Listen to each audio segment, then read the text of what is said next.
You've always seen the saber-toothed cat as a fearsome predator. But what if I told you its life was anything but easy? These deadly hunters starved, suffered brutal injuries, and were often killed by their own rivals. But why? What made life as a saber-toothed cat so dangerous? And if you were one, would you survive? Let's dive into the brutal reality of the saber-toothed cat's life, and why its mighty fangs couldn't save it from extinction. This is your world as a saber-toothed baby, warm, dark, and milky as you see yourself.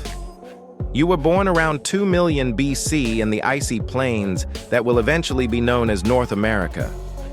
Perhaps you can't tell for sure because you're born blind, but don't worry, your mother is right next to you. Her enormous body presses against yours in the dark, like your very own hot water bottle when you're hungry, which you always are. It's not exactly an Epicurean buffet, but it keeps you alive. You are unaware that your life is going to take a drastic shift, but after a week or so, your eyes begin to open up, and you realize that the world is disappointing.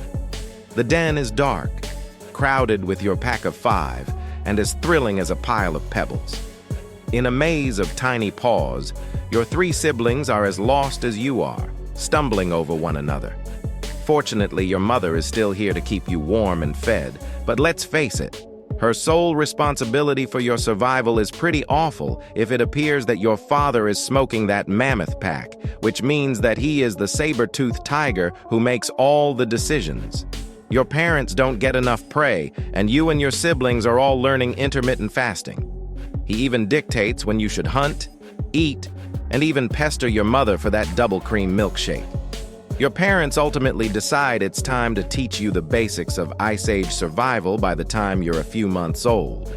Watching Dad idly open his jaws to an astounding 120 degrees before allowing those razor-sharp canine teeth to pierce through his prey is how you learn to hunt. Your old man's a crazy gun imitating your dad. You look around the area till you spot a little rabbit, then you approach it from behind like a little rat and jump. However, on your first try, you fail miserably, and to be honest, it's very embarrassing. The rabbit SC walks away, leaving you with your teeth.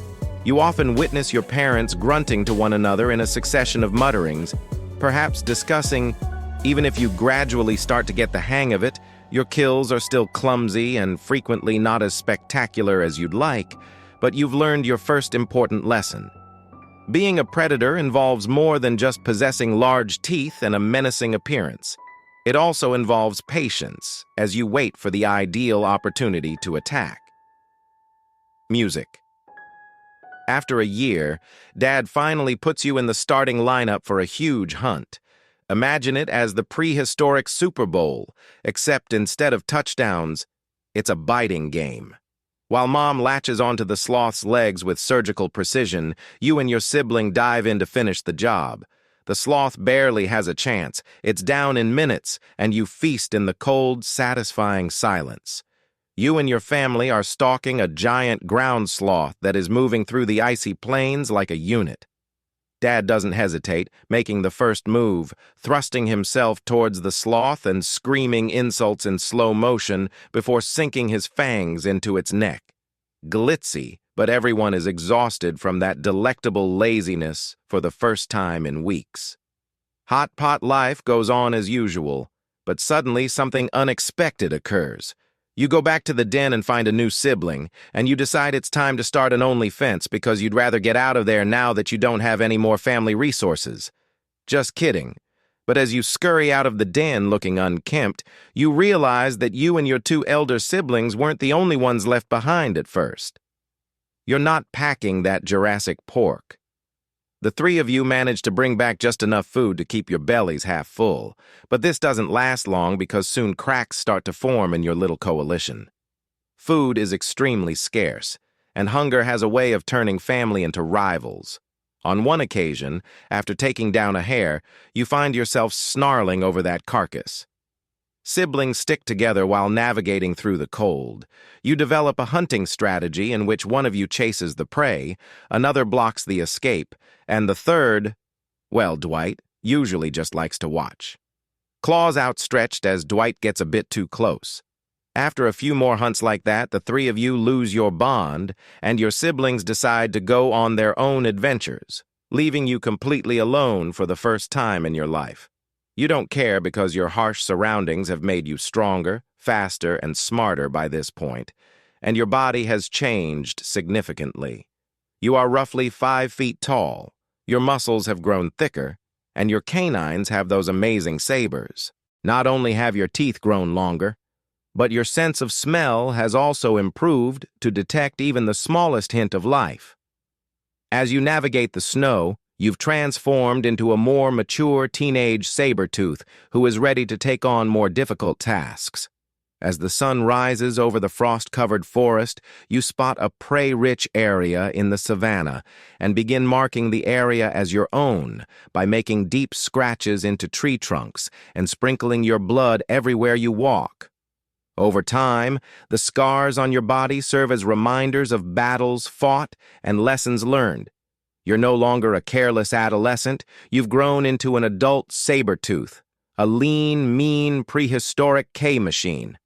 By this point in your life, your canine teeth have grown to an astounding size.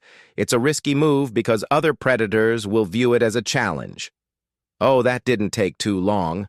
Slowly, you start to rebuild. You move to a new area that is less contested by larger predators, 8 inches long, which are now powerful enough to accomplish nothing at all, because, regrettably, every full-force bite may be the final one of your saber-toothed teeth. Nevertheless, you are still an apex predator, and after a few years of maturity, you come across a stunning female saber-toothed tiger. The rest is history, she adds. You and your new partner in claim territory become an unstoppable duo before you know it. You've spawned your own pack. You and your pack hunt down bison, sloths, megapammoths, and everything else you can think of. Is better now than it has ever been. Your family prospers, your legacy is safe, and the world seems to be yours to rule at last. But then one day you see something strange. A group of figures moving together. You've never seen creatures like this before, and they're not big or very fast. But there's something unnerving about the way they move purposefully and in unison, like a pack of wolves, but without the snarls. You crouch low, your ears flattening, and watch from the bush as they hunt just similar to you. But instead of having claws or teeth, they have something longer and sharper. One of the figures jerks their head toward you, scanning you like a deer in headlights, and your senses warn you that something is wrong as you start to slowly. The grunts and shouts of the oddities echo behind you for the first time as you shuffle backwards, but it's too late. They toss something that whistles through the air, almost grazing your ear, and the shock freezes you in place for a heartbeat. You dash, your paws thumping on the freezing tundra. Every once in a while, you experience the terrifying fear of becoming the victim,